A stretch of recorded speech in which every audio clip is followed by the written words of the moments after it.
Hi hello வணக்கம். Welcome to Thiranjothi kitchen. நாம இப்ப எறா தொக்கு எப்படி செய்யறதுன்றது தான் பார்க்க போறோம்.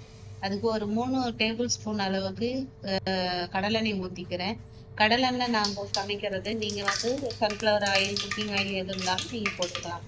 ஒரு ஸ்பூன் அளவுக்கு, அதாவது குட்டி ஸ்பூன் இது, அதனால ஒரு ஸ்பூன் அளவுக்கு கடுகு, ஒரு ஸ்பூன் சீரகம், ஒரு ஸ்பூன் சோம்பு போட்டிருக்கேன். இது நல்லா வெடிச்சதுமே கொஞ்சம் கருவேப்பிலை ஆட் பண்ணிக்கலாம். இது கருவேப்பிலை கொஞ்சம் வதக்கிதான் இருக்கும், அட்ஜஸ்ட் பண்ணிக்கலாம். இப்போ 3 ஆனியன் வந்து நான் கட் பண்ணி எடுத்து வச்சுருக்கேன், மீடியம் சைஸு. இது வந்து ஒரு 1/4 கிலோ வெங்காயம் இருக்கும். அதை நல்லா வந்து பொன்னிறமாக நம்ம வதக்க போகிறோம். இங்கே ஷார்ஜாவில் பார்த்தீங்கன்னா ப்ரான்லாம் வந்து ரொம்ப பெருசாக இருக்கும். நம்ம ஊரில் வந்து 400 500 கொடுத்து ஒரு கிலோ இறா வாங்குவோம். அது வந்து கொஞ்சம் சின்ன சின்ன மாசம் இருக்கும். ஆனால் அதே ரேட்டுக்கு இங்கே கொடுத்தோம்னா பெருசு பெருசு இறாவாக இருக்கும். அதுதான் வந்து இங்கே வந்து இறா சாப்பிட்டோம்னா ரொம்ப டேஸ்டாக இருக்கும். அதுவும் இல்லாமல் பெருசாகவும் நமக்கு கிடைக்கும். அதே போல் தான் ஃபிஷ்ஷு கூட, எல்லா ஃபிஷ்ஷுமே நம்ம ஊர் ரேட்டுக்கு பெரிய சைஸ்லேயே கிடைக்கும்னு பார்த்துக்கோங்களேன். அந்த அளவுக்கு இது வந்து சீப்பாக இருக்கும். ஆனால் வெஜிடபிள்ஸ் மட்டும் காஸ்ட்லியாக தான் இருக்கும். பாருங்கள், கோல்டன் ப்ரௌனில் வந்தாச்சு வெங்காயம். இப்போ நாம் இஞ்சி பூண்டு பேஸ்ட்டை ஆட் பண்ணிக்கலாம். ஒரு 3/4 ஸ்பூன் அளவுக்கு இஞ்சி பூண்டு பேஸ்ட்டை ஆட் பண்ணியிருக்கேன். இது பச்சை வாடை போன வரைக்கும் நல்லா வதக்கி எடுத்துக்கலாம். இந்த பச்சை வாடை போகிறதுக்கு முன்னாடி நாம் எடுத்தோம்னா அந்த கிரேவியில் வந்து அந்த இஞ்சி பூண்டு பேஸ்ட்டு அப்படியே ஸ்மெல் வரும்.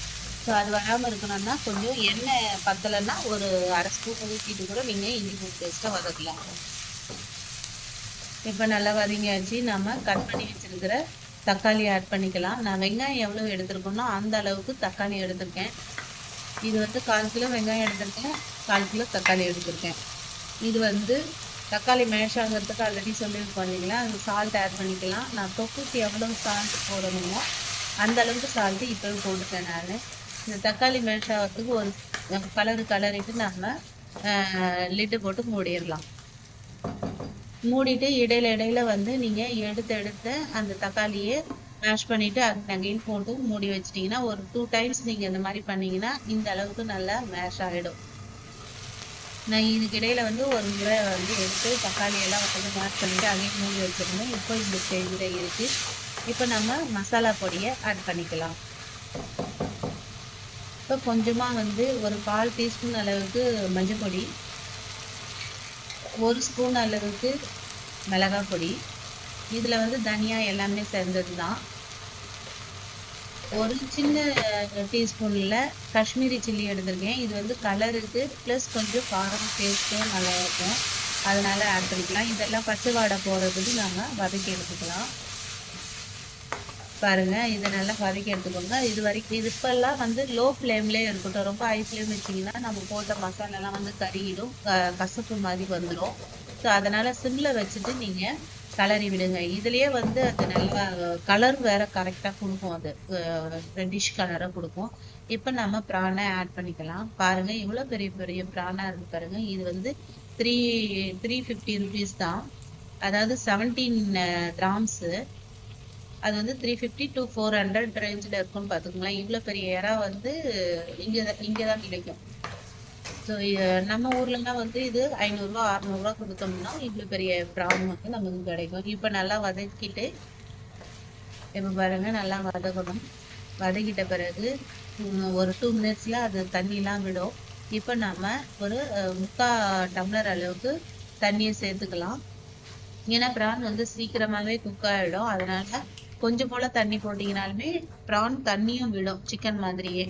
ஸோ அதனால் நம்ம கொஞ்சமாக தண்ணி போட்டாலுமே போதும், அதுவே நிறைய வர ஆரம்பிச்சிடும். இது நம்ம நல்லா மூடி வச்சிடலாம். ஒரு கலரிட்டு இது நல்லா கொதிக்கட்டும். இப்போ நல்லா கொதிச்சிருக்குது. இப்போ நம்ம ஓப்பன் பண்ணி பார்க்கலாம். ஒரு 2-3 மினிட்ஸ் ஆயிருக்கும்.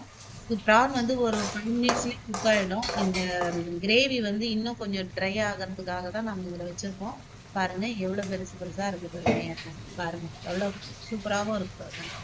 இந்த இறா வந்து பெரிய இறா ஆச்சுன்னா நம்ம கிளீனிங்கே வேறு ப்ராசஸ். அது நம்ம வந்து நீட்டாக இருக்கிற ப்ரானை அந்த பேக் சைடில் அந்த குடல் எடுக்கிறதுக்காக கட் பண்ணிவிட்டு போடணும். ஸோ இப்போ வந்து நம்ம பெப்பர் ஆட் பண்ணி இறக்கிடலாம். அதுதான் ஃபைனல் ஸ்டேஜ்.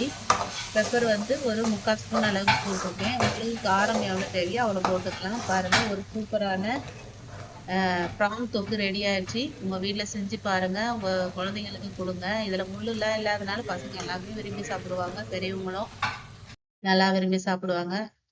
ஒரு சுவையான அருமையான ப்ரான் தொக்கு ரெடி ஆயிருச்சு. உங்க வீட்ல செய்யுங்க. பாருங்க எவ்வளவு அழகா இருக்கு பாருங்க. அந்த ப்ரான் வந்து நல்லா சுருண்டுட்டு சூப்பரா இருக்கு. இது வந்து இட்லி, தோசை, ரைஸ், ரசம் சாதம் எல்லாத்துக்குமே தொட்டு சாப்பிட்டா ரொம்ப நல்லா இருக்கும். சப்பாத்தி, நான் எல்லாத்துக்குமே வீட்ல செய்து பாருங்க. தேங்க்யூ. வாழ்க வளமுடன். நன்றி.